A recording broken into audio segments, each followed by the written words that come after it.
Welcome back to my channel. Welcome if you're new. Hi, I'm Patrick. So I know this is not the right way to use this mic, but for this video at least, I want you guys to see clearly what's behind me, because for today, we're actually going to be doing a review of this monitor, the Xiaomi 34 inches Ultrawide Curved Monitor. So it's not new. I've been using it for a couple of months now, so there's not going to be an unboxing part.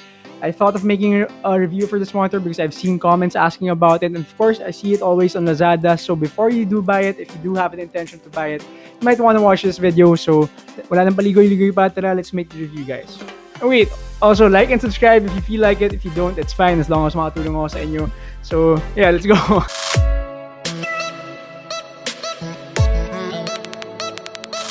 Alright, so we'll go over the basic specs real quick, the ones you'll find basically anywhere or any stores that sell this monitor. So first, you have the 3440 by 1440 resolution, which is excellent for its price. For the aspect ratio, it's 21:9. For the brightness, it has a 300 nit brightness. For the contrast, it has a 3000:1 contrast ratio. For the colors, it has an 8-bit true native color with 121% sRGB and 85% NTSC color gamut coverage. So what else? It has a 4 millisecond response time. It has a 144 hertz refresh rate. So that's actually very good also for the price. 1500 R curvature. So it's not super curved, but it's curved enough to actually, make it worth your money. So that's about it, guys. If I've missed something, you can easily check it on other websites because it's actually the basic specs. Okay, guys, so we'll go over the build first. Unfortunately, it's not metal finish. It's a plastic matte black finish, so it still gives that premium vibe. It's sleek, sexy, and simple looking. So I'm sure if you're a minimalist, you like it. Ang only complaint ko is mabilis siya magasgas, guys. If nagsasaksak kayo ng cable sa likod ng monitor nito, be careful or if you're cleaning, don't be too rough on it because mabilis siya magasgas for some weird reason. Maybe it has something to do with the finish. Anyways, for the vertical stand, it's metal inside, so it can carry the weight of the monitor because it's quite heavy. But the finishing outside is the same. It's plastic because it's actually a magnet cover for cable management, which is great. Now for the vertical stand for the horizontal stand, it's actually quite disappointing because it's too wide. So if you don't have a big table, it's gonna take up a lot of your space, or desk space, I mean. So what else? For the buttons, guys, yun yung isa pang complaints. I'm sure Xiaomi could have done a better job on these buttons. It feels flimsy. Sana naging mas solid siya because it's kind of hard to, use the features when you don't really know what you're holding or what you're pressing behind the monitor. It's not that bad. I'm just saying they could have done better, guys. So for the bezel up here, right here, and the other side, it should measure about half an inch, and for the one below, which is a little bit thicker, it should measure around 1 full inch. I didn't use a ruler, just saying. I used my thumb to measure it because yung size ng thumb nyo, 1 inch, tama, diba? So this monitor only has 2 display ports, 1.4 display ports, 2 HDMI 2.0 ports, and 1 audio jack, and of course the power port, the AC display power port. It's the power cable, guys. Alright, for this monitor's positioning and mobility, it's actually VESA mount supported. As for the movement, it can go up and down, side to side, and you can tilt it forward and backward as well, which is perfect when you're using a monitor this huge because you probably have to adjust it depending on your setup. That's about it.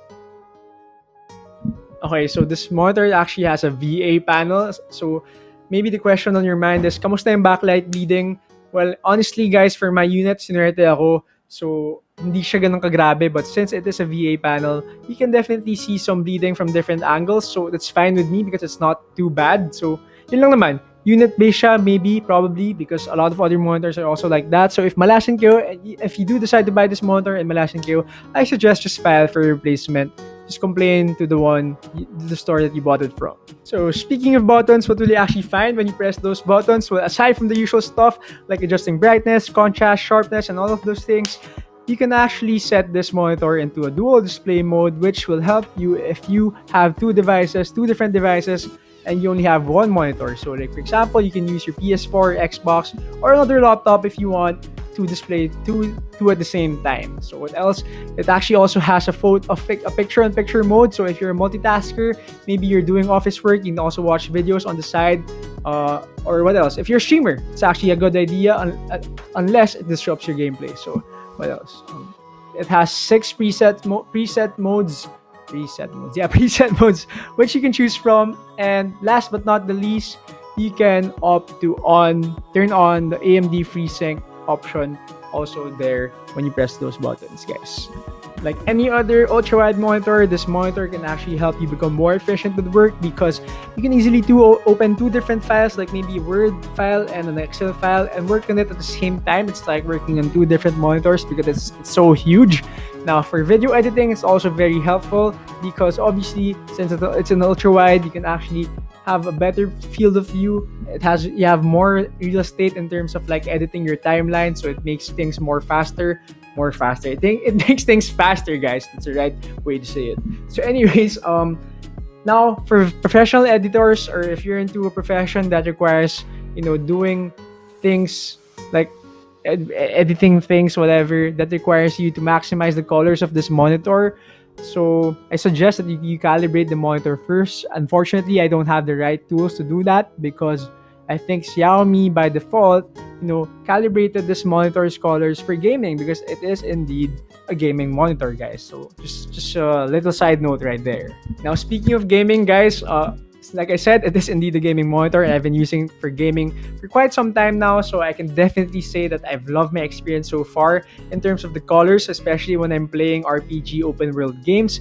It's super immersive, guys. So aside from the curvedness of this monitor or the curvature of this monitor, the colors are also quite helpful in terms of immersing yourself in the world that you're trying to immerse yourself in, like maybe The Witcher, Assassin's Creed Odyssey, or even the new one, Assassin's Creed Valhalla. So anyways, personally, I use the game mode preset, but after a while, after ko na ma-amaze dun sa colors, I set it back to the low blue light mode because I game a lot. I game for like 8 hours a day, and I don't want to tire my eyes out. So that's just my personal preference, guys. You can keep it in game mode or standard mode or whatever mode you want to keep it in once you have this monitor. So yeah, anyways, let's move on. Alright, so if you're an FPS player, like maybe you play Warzone, Counter-Strike, Apex Legends, Fortnite, or those games and the like, you might want to consider, other options out there because, like I said, this monitor already has that response time overdrive, and I've set it to medium. And when I tested it on this website, it actually still shows ghosting. So if that's super important for you, then you might want to spend more for your monitor in terms of like having a faster response time. But honestly, my personal opinion is this will do just fine if you're a casual player. So for media consumption, guys, since like I said, this monitor has a 21:9 aspect ratio, don't be so surprised kapag may lumabas na dalawang black panels sa left and right side of your screen because a lot of videos out there, especially in YouTube, are only on 16:9 aspect ratio. So, ganyan talaga. But don't worry because a lot of movies or most movies are shot with the 21:9 aspect ratio. So, if you go to Netflix and watch a movie, you'll still get that very immersive experience because your screen should fill out just fine. Alright, so like most of my review videos, we'll end it with the most important question. Do I actually recommend that you get this monitor? Definitely. If you're looking to buy an ultra-wide monitor, this is the one for you guys. 21,000 pesos more or less. Most of the time, you can get it for cheaper, and it has the features of high-end ultra-wide monitors like 3440 by 1440p resolution and 144Hz refresh rate, aside from the other features that I mentioned a while ago. So it's bang for the buck. Great value for money. It gets the job done, guys. For gaming, great colors. For editing, it's an ultra-wide monitor, so it makes things more efficient. Similar also with work-related stuff. You can do a lot of things at the same time. It has the AMD FreeSync function, which also, by the way, if you have an NVIDIA video card, it also works with G-Sync, so it shouldn't matter. 20,000 pesos, guys. What else could you ask for? I'm not willing to pay for more or less similar features on a high-end monitor or a bigger brand like, let's say, LG or something. So yun lang naman, guys. I hope I was able to help you guys with this review. Don't forget to like and subscribe if you end up liking this video. If not, it's fine. Thank you for being here. So, ingat, guys.